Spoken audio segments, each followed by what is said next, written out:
Assalamualaikum warahmatullahi wabarakatuh. Apa kabarnya anak-anak? Kali ini Ibu akan menjabarkan langkah-langkah yang dapat dijadikan sebagai panduan dalam menulis sebuah cerita pendek. Untuk itu, sebelumnya ada beberapa hal yang harus dipahami. Perhatikan penjelasan berikut ini. Materi pokok kita kali ini mengacu pada kompetensi dasar 3.6 menelaah struktur dan ciri kebahasaan teks cerpen, 4.6 menuangkan gagasan atau pengalaman ke dalam cerita pendek dengan memperhatikan struktur dan kebahasaan.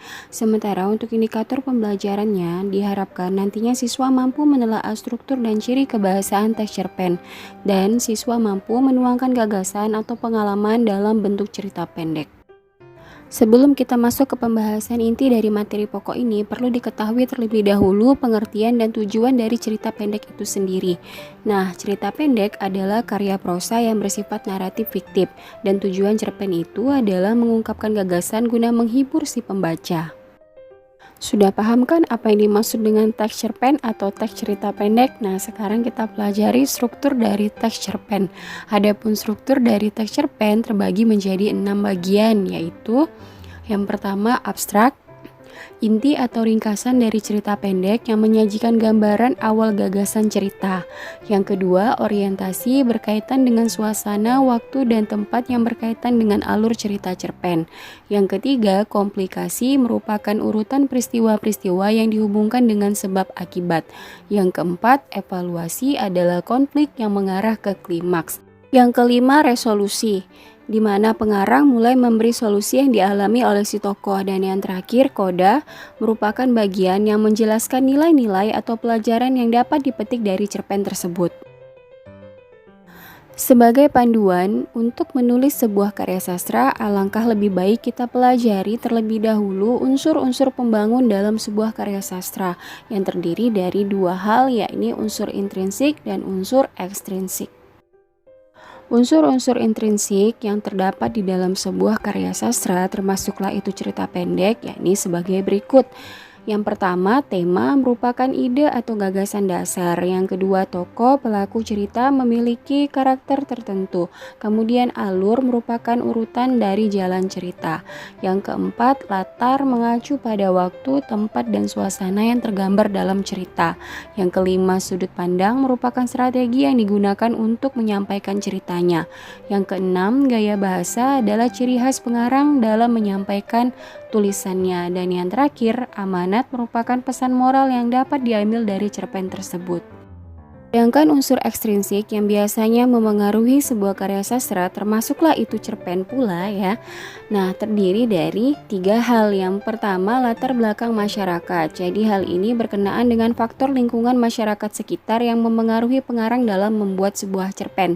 Yang kedua, latar belakang penulis itu sendiri, yakni salah satu faktor yang berasal dari dalam diri penulis yang mendorong penulis untuk membuat sebuah cerpen.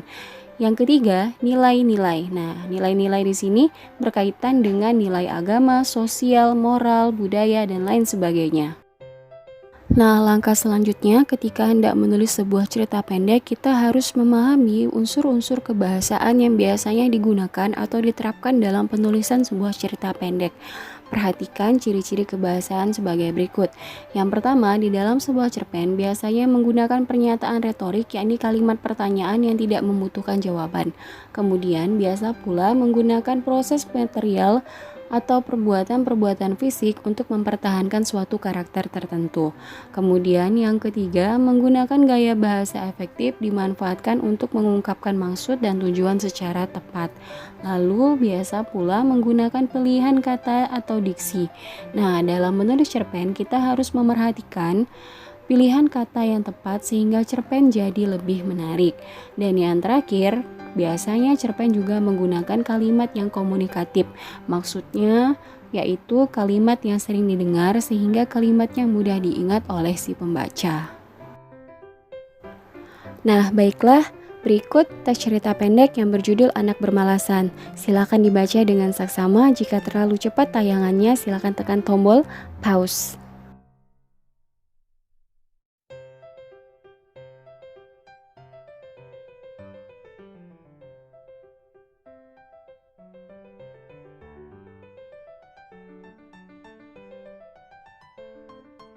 Sudah selesai membaca, sekarang waktunya kuis. Bisa menjawabnya atau tidak? Pasti bisa ya. Baik, perhatikan dengan saksama soal berikut. Yang pertama, berdasarkan teks cerita pendek yang berjudul Anak Bermalasan, silakan analisis unsur yang terdapat pada teks cerita tersebut, khususnya untuk unsur intrinsik ya. Nah, yang kedua, tulislah sebuah teks cerita pendek yang didasarkan oleh gagasan atau pengalaman pribadimu.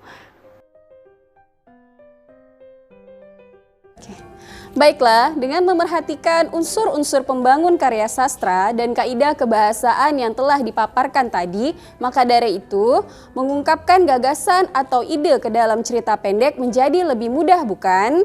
Selamat menulis. Wassalamualaikum warahmatullahi wabarakatuh. Salam literasi.